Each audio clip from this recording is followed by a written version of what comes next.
आज ही Doubtnut app download करें। Doubtnut पर होगा अब आपके सभी मैथ्स, केमिस्ट्री, फिजिक्स और बायोलॉजी डाउट्स का सफाया। बस अपने क्वेश्चन की फोटो खींचो, उसे क्रॉप करो और तुरंत वीडियो सोल्यूशन पाओ। Download now. हेलो एवरीवन, इस वीडियो में हम बात करेंगे एरोमेटिक कंपाउंड्स के बारे में कि अगर आपको एरोमेटिक कंपाउंड्स का कन्वर्जन करना है तो आप उनका कन्वर्जन किस तरीके से कर सकते हैं। फिर चाहे आपको एक सिंपल बेंजीन दे रखी हो और सिंपल बेंजीन से आपको कुछ बनाना हो, या फिर आपको सिंपल बेंजीन में से टोलिन बनाना हो, बेंजोइक एसिड बनाना हो, या फिर बेंजीन पे ही बहुत सारी सब्सटीट्यूशंस करनी हो, तो हम कैसे कर सकते हैं, किस कंपाउंड से किस टाइप की रिएक्शंस हमें देखने को मिलती हैं। तो हम स्टार्ट करते हैं सबसे पहले बेंजीन से कि मान लीजिए हमें बेसिक कंपाउंड दे रखा है एरोमेटिक में और वो है आपकी बेंजीन। अब बेंजीन कंपाउंड किस किस टाइप की रिएक्शंस शो करता है पहले वो देख लेते हैं। देखिए, सबसे सिंपल रिएक्शन है, अगर आपने बेंजीन की क्लोरीनेशन करा दी, जो कि आपको पता है इलेक्ट्रोफिलिक सब्स्टिट्यूशन रिएक्शन है ये आपकी एक। जब आप बेंजीन की क्लोरीनेशन कराते हैं Cl2 और FeCl3 की प्रेजेंस में, तो यहाँ पे क्या बन गया आपका क्लोरोबेंजीन की फॉर्मेशन हो जाती है। वहीं पर अगर आप बेंजीन की अल्काइलेशन करा लेते हैं जहाँ पे CH3Cl है, या फिर आप यहाँ पे इसकी असाइलेशन भी करा सकते थे जिसमें COCH3 ग्रुप अटैच हो जाता है, तो यहाँ पे आपका क्या बन गया, मिथाइल बेंजीन बन जाता है। ठीक है, देन अगर आपने ये जो आपका मिथाइल बेंजीन है इसकी ऑक्सीडेशन कराई KMnO4 के साथ, तो ये क्या बनाता है आपका बेंजोइक एसिड।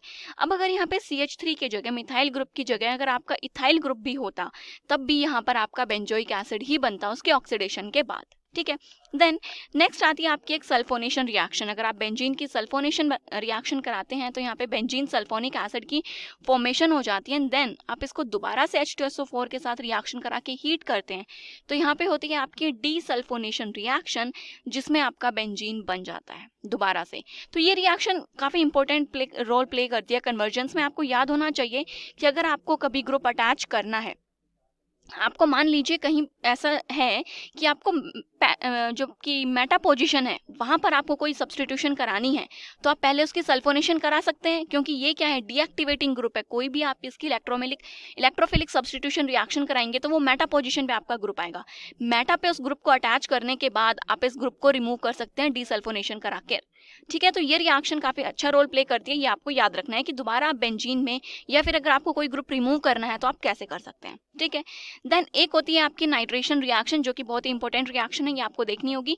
नाइट्रेशन रिएक्शन कराएंगे तो नाइट्रोबेंजीन बन जाता है। जब आपको नाइट्रोबेंजीन की कभी भी रिडक्शन करानी हो तो SN प्लस HCl या Fe प्लस HCl मेटल और HCl की प्रेजेंस में आप उसकी रिडक्शन कराते हैं तो आपकी एनिलीन बनती है।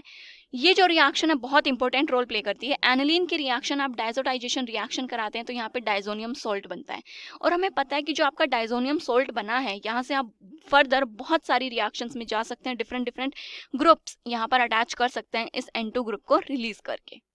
तो पहले यही बात कर लेते हैं कि जो आपका डाइजोनियम सोल्ट वहां पर हमें देखा हमने कैसे बना, ये डाइजोनियम सोल्ट से आप कौन कौन सी रिएक्शंस कर सकते हैं। तो देखिए, अगर आपने डाइजोनियम सोल्ट की रिएक्शन किसके साथ करा दी, कॉपर साइनाइड के साथ अगर आप इसके रिएक्शन कर देते हैं तो इस ग्रुप को रिमूव करके यहाँ पे क्या आ जाएगा, आपका एक साइनाइड ग्रुप आ जाता है। सिमिलरली अगर आप KI के साथ पोटेशियम आयोडाइड के साथ रिएक्शन कर देंगे तो यहाँ पे आयोडीन आ जाता है। कॉपर क्लोराइड या कॉपर ब्रोमाइड में से जिसके भी साथ रिएक्शन करेंगे वही हैलोजन आकर के बेंजीन से अटैच हो जाता है। अगर आप HBF4 के साथ रिएक्शन करते हैं तो यहाँ पे फ्लोरोबेंजीन की फॉर्मेशन हो जाती है। तो देखिए, एक डाइजोनियम सॉल्ट से ही हमने जितने भी आपको हैलोजिनेटेड बेंजीन ग्रुप्स होते हैं वो सारे ही हमने वहां पर अटैच कर दिए। देन अगर आप इस डाइजोनियम सॉल्ट की वाटर के साथ रिएक्शन करेंगे तो आपका फिनोल की फॉर्मेशन होती है। अगर आप इसकी रिएक्शन H3PO2 के साथ रिएक्शन करते हैं तो सिंपल आपको एक बेंजीन रिंग मिल जाती है। NaNO2 के साथ रिएक्शन करने पे आपको नाइट्रोबेंजीन, दोबारा उसकी रिडक्शन करने पे एनिलीन बन गई।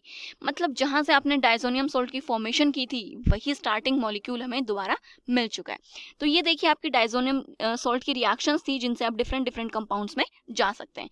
अब नेक्स्ट बात करते हैं कि आपका जैसे क्लोरोबेंजीन है, कोई भी हैलोजिनेटेड बेंजीन है, फिर चाहे वो क्लोरो हो ब्रोमोबेंजीन है, वो किस टाइप की रिएक्शन शो करता है। तो देखिए, ये क्या है, आपका एक क्लोरोबेंजीन है।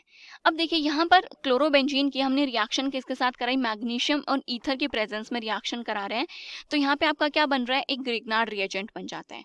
और आपको पता है कि अगर आपने ग्रिग्नार्ड रिएजेंट की रिएक्शन CO2 और H+ मतलब एसिडिक मीडियम में अगर आप इसके रिएक्शन करा देते हैं तो यहाँ पर क्या बन गया, आपका बेंजोइक एसिड बन गया। तो इस टाइप से भी आप बेंजोइक एसिड फॉर्म कर सकते हैं। ठीक है। देन अगर आपने क्लोरोबेंजीन की नाइट्रेशन रिएक्शन करा दी तो जो क्लोरीन ग्रुप होता है ये एक्टिवेटिंग ग्रुप होता है, माइल्ड एक्टिवेटिंग होता है, तो ये पैरा पोजीशन पे नाइट्रो ग्रुप अटैच कर देगा। सेम अगर आप इसकी अल्काइलेशन असाइलेशन रिएक्शन करते हैं तो पैरा पोजीशन पे आपका असाइल ग्रुप प्रेजेंट हो जाता है। अगर आप इसकी रिएक्शन CuCN मतलब कॉपर साइनाइड के साथ रिएक्शन करेंगे तो ये क्या करेगा, यहाँ पे क्लोरीन हटा करके यहाँ पे जो आपका साइनाइड ग्रुप है वो आ जाता है, यहाँ पे न्यूक्लियोफिलिक सब्स्टिट्यूशन रिएक्शन प्रोसीड कर जाती है। देन जब इसकी हाइड्रोलिसिस करते हैं तो दोबारा से आपका एक बेंजोइक एसिड की फॉर्मेशन हो जाती है। वहीं पर अगर आपने क्लोरोबेंजीन की रिएक्शन Cl2 हैलोजिनेशन रिएक्शन कराते हैं तो पैरा पोजीशन पे आपका एक और क्लोरीन आ जाता है, तो ये आपका क्या हो गया 1,4-डायाक्लोरोबेंजीन। और अगर आपने क्लोरोबेंजीन की रिएक्शन NaOH और HCl के साथ जब आप इसके रिएक्शन करा देते हैं तो ये क्लोरोबेंजीन आपका किस में कन्वर्ट हो जाता है, फिनोल में कन्वर्ट हो जाता है। तो अब नेक्स्ट देखते हैं कि जो आपका ये फिनोल बनना है, इस फिनोल की क्या क्या रिएक्शंस हो सकती हैं, इससे हम क्या क्या कंपाउंड फॉर्म कर सकते हैं।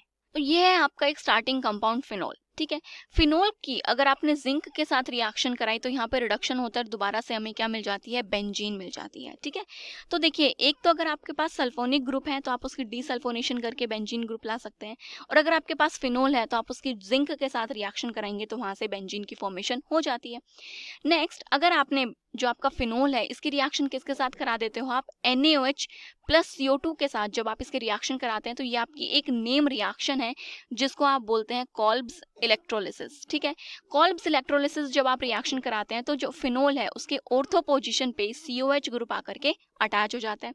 वहीं पर आपकी एक और नेम रिएक्शन है जिसको हम बोलते हैं रीमर टीमन रिएक्शन।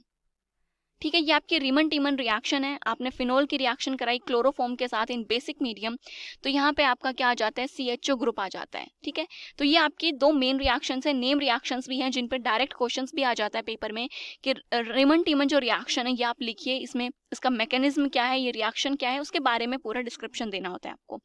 देन वहीं पर अगर आपने फिनोल की रिएक्शन Br2 के साथ ब्रोमिनेशन करा रहे हो आप इसकी, बट ध्यान रखना है कि ब्रोमीन के आपका सॉल्वेंट क्या है। अगर आप यहाँ पे CS2 सॉल्वेंट की प्रेजेंस में अगर ब्रोमिनेशन रिएक्शन करा रहे हैं तो मोनोब्रोमिनेशन होती है। फिनोल जो कि आपका ऑर्थो पैरा डायरेक्टिंग है, पैरा पोजीशन पे आपका ब्रोमीन अटैच हो जाएगा जो कि आपका मेजर प्रोडक्ट होता है। बट वहीं पर अगर आपने ब्रोमिनेशन में वाटर ले लिया, एक पोलर सॉल्वेंट ले लिया, तो इस टाइम पे आपकी पॉली ब्रोमिनेशन रिएक्शन हो जाती है और आपकी जितनी भी ऑर्थो और पैरा पोजीशन है वहां पे ब्रोमीन जाकर के अटैच हो जाता है, जिसको हम क्या बोलते हैं कि ये ट्रायाब्रोमो जो फिनोल कंपाउंड है वो आपका फॉर्म हो जाता है। सिमिलरली अगर आपने फिनोल की नाइट्रेशन करा दी तो वहां पे भी क्या होता है, आपका ऑर्थो और पैरा हर एक पोजीशन पे जाकर आपका नाइट्रो ग्रुप अटैच हो जाता है जिसको हम पिक्रिक एसिड भी बोलते हैं। ठीक है, तो कई बार एग्जाम में डायरेक्ट ये भी आ जाता है पिक्रिक एसिड की फॉर्मेशन करना, तो आपको बस याद रखना है कि फिनोल की नाइट्रेशन कराने पे पिक्रिक एसिड की फॉर्मेशन हो जाती है। तो ये थी हमारे एरोमेटिक कंपाउंड्स की कुछ रिएक्शंस जो कि आपको कन्वर्जन में काफ़ी हेल्प करेंगी। आपको ये याद रखना है कि किस कंपाउंड से किस टाइप की रिएक्शंस मिल सकती हैं आपको। Thank you. क्लास 6 से 12 से लेके नीट, IIT, JEE मेंस और एडवांस के लेवल तक 10 मिलियन से ज़्यादा स्टूडेंट्स का भरोसा। आज ही डाउनलोड करें डाउटनेट ऐप या व्हाट्सएप कीजिए अपने डाउट्स 8400 400 400 पर।